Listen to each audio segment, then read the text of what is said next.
The independence of the State of Palestine has been recognized by 139 UN member states. In addition, back in 2012, Palestine received observer status at the UN. Countries that have not recognized independence believe that the issues of creating a state should be resolved only as a result of direct negotiations between Israel and the Palestinian National Authority. But the question is this even possible? What are the origins of one of the most complex geopolitical conflicts in the history? Is there a future for an independent, universally recognized state of Palestine? Dorian Isagulov gathered all the historical data. All the details are in New Times' New Explainer section.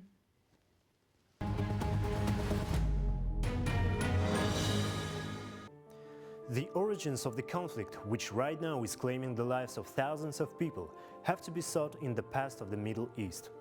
Before the creation of Israel, Jews didn't have their own state, but considered Palestine their homeland because their ancestors lived there. After the fall of the Ottoman Empire in World War I, the territory of Palestine came under British control. In the 20s and 40s, a record number of Jews arrived in Palestine fleeing the Holocaust in Europe. Great Britain was unable to control territorial and religious conflicts between the Jewish and Arab populations. In 1947, the UN voted to divide Palestine into two parts, Jewish and Arab. Thus, the State of Israel appeared on the world map. The Arab population of Palestine did not accept the UN proposal. According to historian Sultan Akimbekov, it was then that the Palestinian Arabs missed the opportunity to create their own state. Neighboring Arab countries supported the Palestinians with a military action. The first Arab-Israeli war began. Akimbekov further explained why 1967 is important when referring to sovereignty of Palestine. The date is mentioned today as one of the vital milestones of the State of Palestine. First, we must define what the 1967 border is. There was no Palestinian state then. This was the so-called Green Line, which marked the line of demarcation between Jewish settlers and Arabs at the end of the First Arab-Israeli War. This war was fought over territory, during which Jewish settlers created the State of Israel, but the Arabs did not proclaim it. Many believe that this was one of the worst decisions for the Palestinian Arabs in this regard. They immediately began a war against the Jewish settlers with the support of neighboring Arab states. Having suffered defeat, many were forced to leave their territory of residence, and it was then that the foundations were laid for this global crisis. There was a war in 1967. During this war, Israel defeated Egypt, Syria and Jordan, and took territory in the West Bank and occupied the Gaza Strip. Therefore, the year 1967 is considered a milestone result that allows us to at least partially fix certain borders of Palestine. Despite the UN resolution on the right of the Palestinian people to independence, experts agree that this option is practically impossible to implement. The radical Hamas movement, whose doctrine implies the complete destruction of the Jewish people and Jewish state, is actively involved in the political life of Palestine.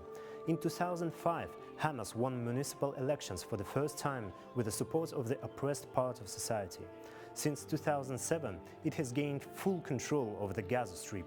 The lack of a political class capable of negotiation is an obstacle to the creation of a state, historian Akimbekov noted, adding that to some extent the same applies to the Israeli government. The position of the parties are too different. The tragedy of October the 7th, on the one hand, gave Israel carte blanche to resolve its issue with the Gaza Strip, because the Gaza Strip was, after all, quite militarized. And now Israel, at the cost of enormous sacrifices and loss of international reputation, has firmly decided to resolve the issue for itself. There are 2.5 million people in the Gaza Strip who are now being put into choosing options. Either Israel will rule as an occupation administration, or the Palestinians must go to Egypt. But in any case, all the options on the table leave no room for compromise.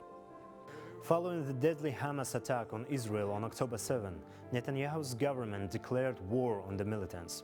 However, the UN condemned Israel's response to bombing Gaza and conducting a ground operation, calling them a disproportionate response. On October 27, the UN General Assembly adopted a resolution calling for the immediate ceasefire in the Gaza Strip. Israel rejected the resolution.